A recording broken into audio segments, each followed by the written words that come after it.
Okay, so I actually wanted to start off today's show talking about the conflicting report about Dak Prescott, the quarterback of the Dallas Cowboys, and his contract negotiations. Now, we all know that, for a little over a year, this has taken place with a lot of drama and a lot of talk with Dak and the Cowboys. And for me, the obvious thing to do when you have a quarterback that is that young, and don't get me wrong, I'm not going to put Dak Prescott in the Hall of Fame yet or call him an elite quarterback or anything, or even call him the best quarterback in his division, because I don't even think that.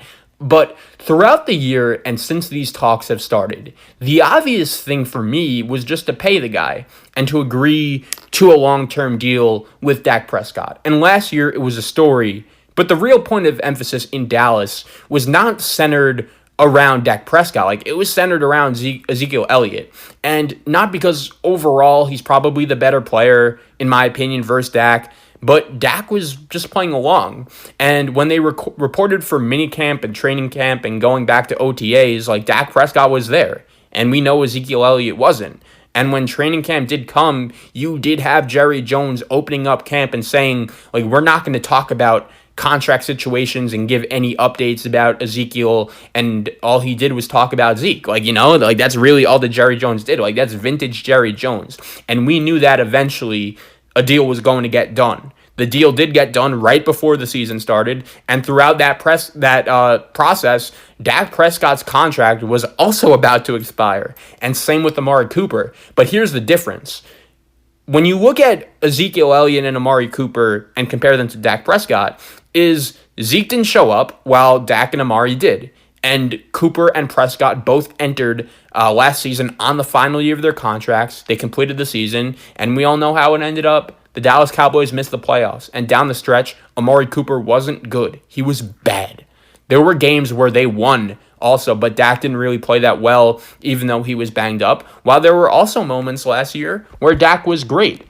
And now we sit here in late May going into the 2020 season, and it's just to me a little odd that Amari Cooper and Ezekiel Elliott have contracts while Dak Prescott doesn't, And still, though, Dak hasn't been paid, and Jerry Jones told you that in this situation, he's got to get a deal done. And I think if I were a Dallas Cowboy fan, I don't want to say that would be my saving grace, but I think it may be, just because you know that if Dak Prescott isn't going to be under center for the Dallas Cowboys in week 1 of the 2020 season, then who is? And they gave their franchise quarterback, who is someone they still believe in, it sounds like, the franchise tag.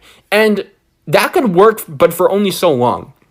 Now you have until July 15th to get a long-term extension done, or else if you see Dak Prescott on the field next season in Dallas, he will be playing under the franchise tag. And now we take you to Wednesday, where there was a report from Chris Sims of NBC and Pro Football Talk, and this has actually gone pretty viral, but immediately NFL Network's Ian Rappaport and ESPN's Adam Schefter shut this report down right away. But Sims did say that that apparently Dak Prescott turned down a 5-year, $175 million contract offer from the Dallas Cowboys. And if he would have agreed to that deal, that would have made him the highest paid quarterback in NFL history. And according to Sims, the reason why he turned it down is that Prescott in the final year of this deal is seeking at least $45 million. And the first thing that comes to mind, and there are a lot of things when I hear this report, is, number one, is it really true? Because no matter how great Dak Prescott may think he is, no matter what the point of contention is where Dak wants 4 years and the Cowboys want 5, if you see that the Dallas Cowboys are offering $75 million over 5 years, and that's also $35 million a year, when you're a good quarterback, but not a great quarterback, I don't know, I feel like maybe he should have taken it. So that report was being spoken about, and then Adam Schefter and Ian Rappaport did immediately shoot it down. This still feels a little kind of wild to me, and I don't want to say I'm shocked, because we all know Jerry Jones is Jerry Jones, and he loves to be in the news and show his yacht during the draft, and he loves to find a way to get himself in the news, when in reality, sometimes you just don't really know if it's necessary. In the last 25 years of the Dallas Cowboys, it feels like almost Jerry Jones evaluates the success of his organization based on how many times they show up in the news. If you think about it, the Cowboys haven't won or been to a Super Bowl since 1995. It's been a really long time. And as we get ready for the 2020 NFL season, and obviously who knows when or if it will start on time, any of the details there, are we going to say the Dallas Cowboys are amongst one of the best teams in the NFL? No. But on paper, they probably should win the NFC East. But we all know also that football isn't played on paper. When you look at the Cowboys offense, they have the ability this season, especially with a new coach. And I'm particularly not that convinced about Mike McCarthy, but, hey, some Dallas Cowboy fans are. When you have Ezekiel Elliott and Dak Prescott and Amari Cooper and CeeDee Lamb, the rookie wide receiver you drafted from the University of Oklahoma, and Michael Gallup, and your offensive line, which continues to be year after year one of the more better and consistent offensive lines in the National Football League, you should be pretty good. And I'm not going to say Dak is great yet, but he's good. And throughout his first couple seasons, he's had some good times and his bad times. However, he's young, and Dak has led the Dallas Cowboys to the playoffs in 2 of the last 4 seasons. When you have a quarterback that is that young, usually at this point in his career, especially when that quarterback has won as much as Dak has, usually you like to give him that 4 to 5 year deal. And on this new deal, it's up to Dak to show if he's worth it, if he keeps playing under the tag. But the question is, do you give Dak the contract or not? And to me, that's not really a question. And you know why? Because who's your other option? Don't you have to give him at least some kind of contract?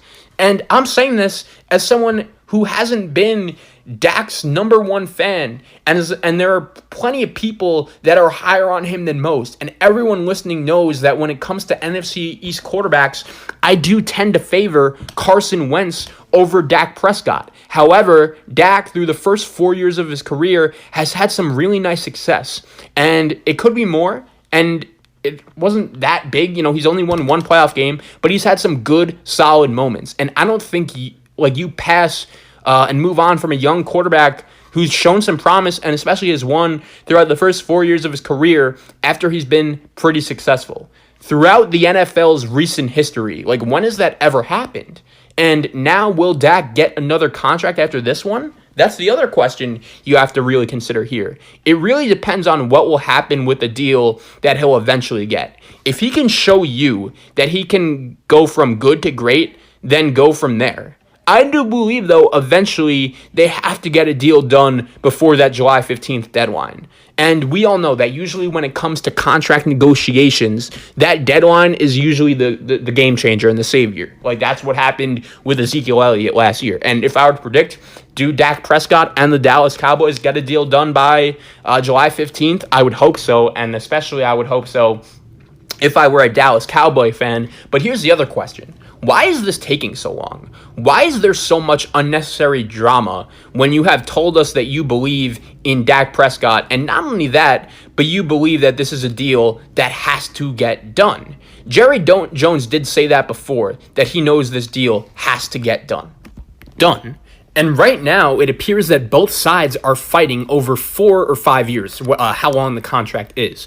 And Dak wants 4 years because he wants that next contract to come even quicker because he thinks he can earn an even bigger payday. But Dallas actually wants to give him a 5-year deal that would make you think they believe in Dak. Because why would you offer the big-time 4-year deal that he turned down if you didn't believe in him? When you get into the later years of that contract, with the salary and quarterback salaries grow year by year by year, at one point, the Cowboys thought that with how good they think Dak is eventually going to be, and he still has to prove it, of course, that deal will end up being a bargain later when you consider the rest of the market.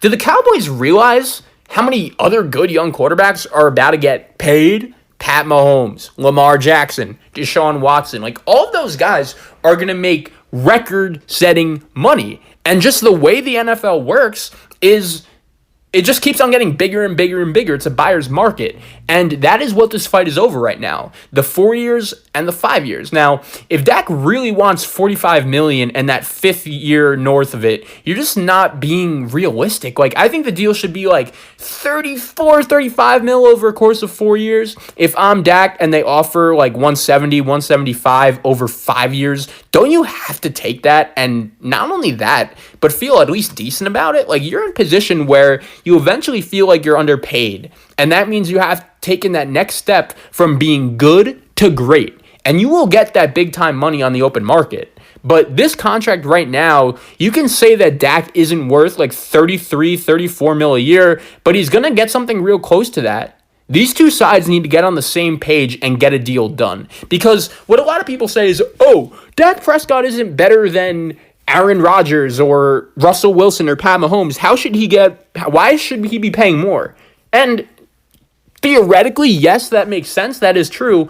But that's just not how the NFL works. And I think everyone has to realize that. Everyone has to realize that in today's NFL, in 2020, it is just very expensive to play quarterback and get good quarterback play. These two sides need to get on the same page and get a deal done. Because if you're Dak and you don't want to play this year on the franchise tag, if you're the Cowboys, you want to lock up Dak for the future. Because once again, if you're someone who wants to let Dak go, then okay, fine.